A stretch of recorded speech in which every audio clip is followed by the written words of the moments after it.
I don't think this Puka stuff is garbage. I really don't. And I don't have a wager on it. If Stroud misses more than the second game that we're told he's going to miss this Mhm. weekend, like, this is legitimate.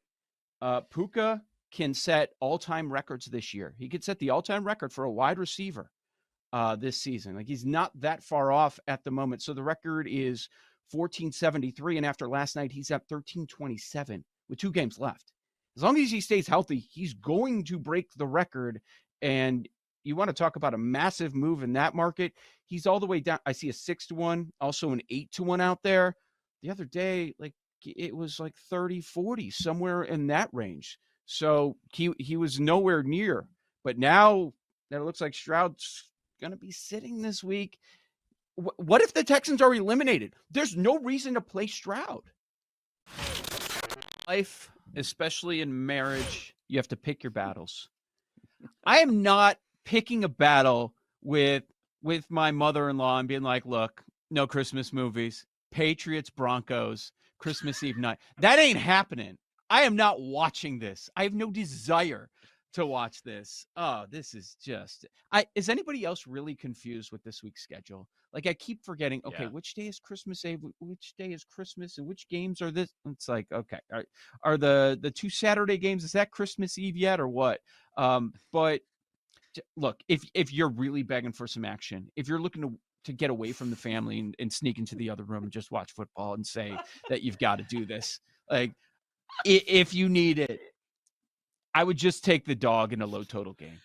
The total's 34 and a Oh, half, no. and it is so. But do you really want to spend your Christmas Eve I'd evening rather doing take the this? under. I'd rather Only way dress of up as betting on this Santa game is if once I'm again. drunk and I, I, make I some bad decisions. Yeah, so I've been looking at golf too. Obviously, the Vikings defense, 5th defensively, according to DVOA. His passing prop yardage, 252 and a half. It's kind of high. I think it's a little bit of an overreaction. I'm going to stay away. However, you mentioned the 5 touchdowns.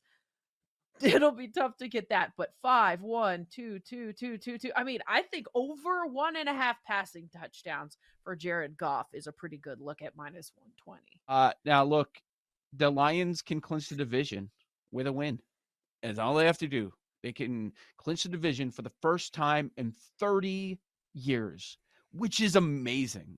Amazing. Like, there's not that many teams in a division. It could happen for the first time in 30 years. A lot of sharp money on the Vikings, and I kind of find it surprising. Now, I know divisional matchup, and these teams haven't played yet. We're going to see this game twice in the last 3 weeks. But, for Goff to be indoors, there was so much money, sharp money on the 3.5 it was at yesterday, that now some have it at 2.5, which I think is a bit of an extreme reaction. And it's scary that the public's all on it. But if I'm making a play in this game, I would actually go with the Lions to win and cover this point spread at 2.5. I wouldn't play it at 3. Lamar Jackson versus the NFC and how dominant he's been.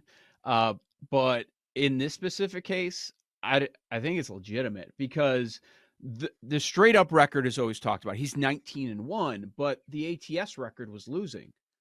But in this case, they're getting a ton of points. They're getting more than a field goal. We're at 5.5. I've seen it trickle down to 5. Why is that? Is there something to it? Now, sometimes it's random and he's playing bad teams. Mhm. That is certainly a bit of it. But they don't see quarterbacks like Lamar much in the NFC, and that's why he's had a lot of the success. And now that you're dealing with not only Andrews, now you've got Keaton Mitchell out. Lamar's going to have to lean into that run game a little bit. And he loves to do it against NFC teams. And I think we're going to see it in this matchup. The Ravens, they rushed for 250 last week against Jacksonville. I expect to see more of that. Keep an eye out today for that San Francisco injury report. Is Armstead and Hargrave a go? They have not been practicing, either of them, this week. And we all know that's how you attack San Francisco. You've got to be able to run the ball. I mean, that's what you do. EPA per rush, they're 29th in the NFL. The problem is teams fall 2-3 scores behind, and it's hard to kind of slow the game down, control the tempo, and run the ball against San Francisco when you're down by so much. I don't think that's going to be the case here. I expect Baltimore to stick with the heavy run approach. And this is way too much. Like, yes, I believe that San Francisco's number one team in the NFL. Everybody does. But is there really a gap of 5.5 points between number one and number two? Because that's what the Ravens are. I think this is going to come down to the very end. It's going to be competitive. Ravens might even have a chance to win it outright, Aaron. Give me the 5.5. Give me the Raiders. Double-digit Oh, road dogs. I love it. When they played last time, the Raiders were in that game. It wasn't until the yeah. second half when the Chiefs put their foot on the gas pedal and Antonio Pierce was like, well, yeah, we kind of expected this. It is the Chiefs. So now, I mean, you've got the Raiders coming off that incredible performance. I don't expect it to be quite like that against this Chiefs team, but I kind of think these are teams like the Raiders have exceeded expectations since they last played the Chiefs. And the Chiefs, I think, are more disappointing. So I think they can cover this number. Maybe they'll lose by 9. We'll see. But I think Raiders plus 10 is a good look here. Two of my favorites are wide receivers, and let's start with Terry McLaurin under 48.5 receiving yards.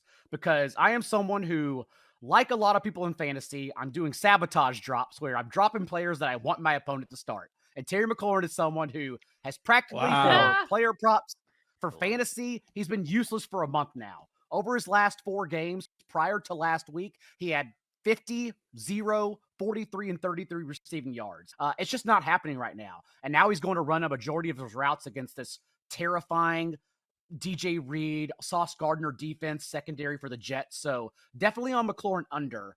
And then a sneakier one that maybe people are on given his performance last week, but I think Chris Godwin is actually coming around this time of year. He's the healthiest he's looked since he has recovered from his torn ACL. And now the last 2 weeks we've seen that he's had a 41% target share to Mike Evans' 21%. Not only that, but the Jags are playing zone coverage at the 4th highest rate in the league. And against zone, Godwin has matched Evans in being targeted for a 25% target share on his routes against that scheme. So honestly, the opportunity is opening wide for Godwin in this game. And that's one of my favorite bets too. Not only Godwin over his receiving yards and any time touchdown as well, even though he has 1 on the year. I also like the Bucs to cover, and I like the over in that game because the Bucs defense has been just so atrocious since they returned from their bye, week 6 on, a span of 10 games, that I truly think even CJ Beathard with Calvin Ridley and Evan Ingram can get there in this game. So over 42, 42 and a half, whatever it is right now, I still think is far too low of a number.